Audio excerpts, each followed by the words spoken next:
Hello guys, welcome to my all friends.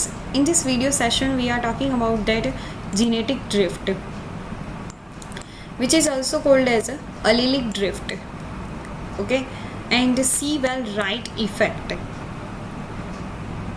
Before we are starting this video session, please like this video and subscribe my channel if you are new viewers, okay, so you are get all the notification in proper period of the time. Subscription या फिर subscribe तो आप कीजिए, लेकिन all पर कीजिए। All जो लिखा है ना वहाँ पर जाकर क्लिक कीजिए, तो आपको जो भी मैं फर्स्ट वीडियो रखूँ अपलोड करूँ, सबसे पहले आपको इसकी नोटिफिकेशन मिल जाए। Okay, so first of all genetic drift जो है ना वो सीवेल-राइट ने उसे इंट्रोड्यूस किया था। सो उसके नाम पर ही, साइंटिस्ट के नाम पर भी इसका नाम है सीवेल-राइट इफ़ेक्ट। ओके, तो ये होता क्या है उसके बारे में आप जान लेते हैं। ओके, तो जेनेटिक ड्रिफ्ट जो है ना वो वर्ड ही शो करता है कि यहाँ पर क्या होगा, अलीलिक फ्रीक्वेंसी जो है यहाँ पर चेंज होती है पॉपुलेशन के अंदर। ओके, ये तो सभी को पता है कि अलीलिक फ्रीक्वेंसी जो है वो चेंज हो जाएगी। पढ़ते हैं इस फिनोमेना को।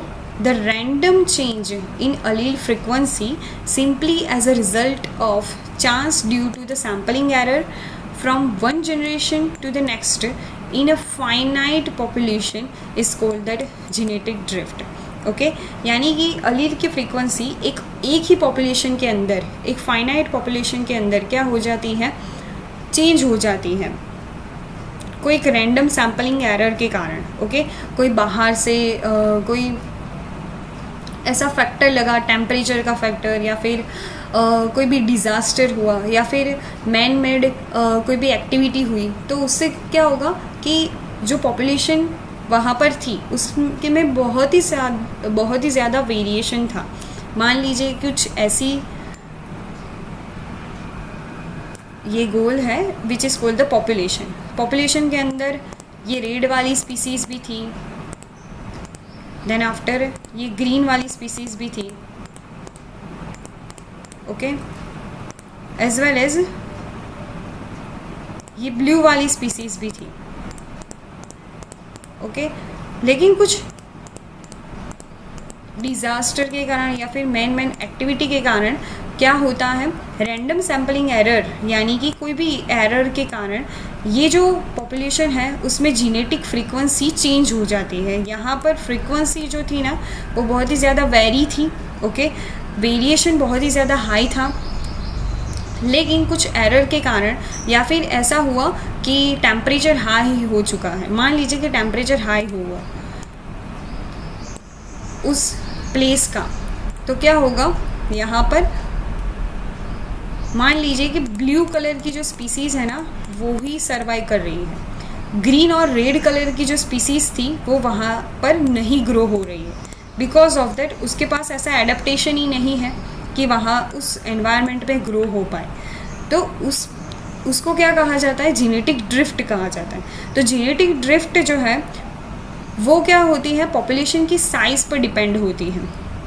अगर मैं देखना चाहूँ कि जेनेटिक ड्रिफ्ट अभी यहाँ पर इस एरिया के अंदर हो रही है या नहीं हो रही है, तो मुझे बेटर कहाँ पर दिखेगा, जहाँ पर पॉपुलेशन साइज़ जो है वो बहुत ही ज़्यादा कम होगी। उस पॉपुलेशन के अंदर मैं अगर स्टडी करती हूँ तो जेनेटिक ड्रिफ्ट मुझे अच्छी तरह से दिखेगी। ओके, सो इसका की फीचर क्या है, तो की फीचर कुछ इस तरह से है कि genetic drift in that which individual are survive and reproduce is random. Okay, तो इंडिविजुअल स्पीसीज़ जो है वो एक पॉपुलेशन के अंदर क्या कर रही है, सर्वाइव कर रही है, या फिर वो रिप्रोडक्शन के लिए वो क्या है, कैपेबल है। ओके, तो हमें पता है कि कोई एक ही स्पीसीज़ की या फिर दूसरी स्पीसीज़, ओके, मान लीजिए हम यहाँ पर बात करते हैं, सभी स्पीसीज़ का रिप्रोडक्शन रेट और रिप्रोडक्शन की कैपेबिलिटी सेम नहीं होती है, वो तो सभी को पता है। ओके, तो जो भी रिप्रोडक्शन अच्छी तरह से कर पाएगा तो वो ही वहाँ पर क्या करेगा, अपना ग्रोथ करेगा। ओके, और अपनी पॉपुलेशन को आगे बढ़ाएगा। और जिसका रिप्रोडक्शन रेट कम है, ओके, और उसकी एबिलिटी भी कम है, तो वो वहाँ पर सर्वाइव नहीं करेगा. तो reproduction and the survival rate is very high.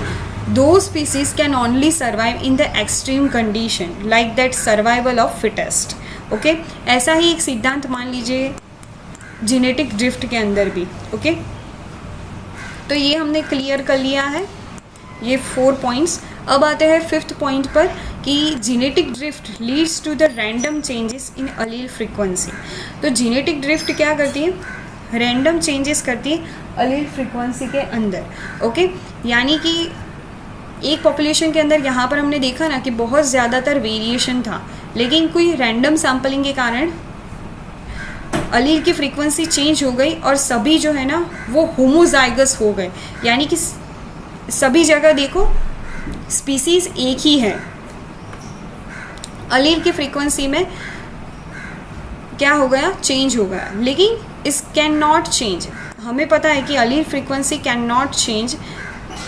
Always ऐसा नहीं होता है, ये हमें याद रखना है. ऑलवेज ऐसा नहीं होगा कि अलील फ्रीक्वेंसी चेंज हो जाएगी, can not change. Okay, unless mutation होता है या फिर कोई भी माइग्रेशन करके कोई दूसरी स्पीसीज़ उस एरिया के अंदर नहीं आ जाती, तब तक अलील फ्रीक्वेंसी जो है वो मेंटेन रहेगी, उसमें कोई भी चेंज नहीं होगा.